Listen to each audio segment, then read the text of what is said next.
Вкладчики Дигбанка встретились с руководством Северной Осетии. Людей интересовал только один вопрос – когда они смогут получить свои деньги. В ходе встречи с вице-премьером Азаматом Хадиковым стало известно, что агентство по страхованию вкладов приняли заявления всех вкладчиков.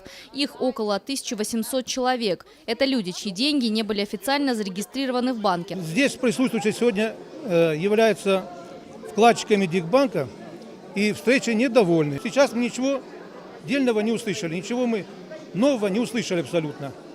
Хотя здесь присутствующие все хотят получить свои деньги. Все присутствующие. Причем как можно быстрее. Сейчас АСВ проверяет все заявления вкладчиков, чтобы вернуть деньги. Несмотря на это, люди очень взволнованы и хотят узнать конкретные даты выплат. Однако, когда завершится проверка документов для того, чтобы начать возвращать вклады, еще неизвестно. Елена Черенкова, Ацамаз Кочиев, Осетия ТВ.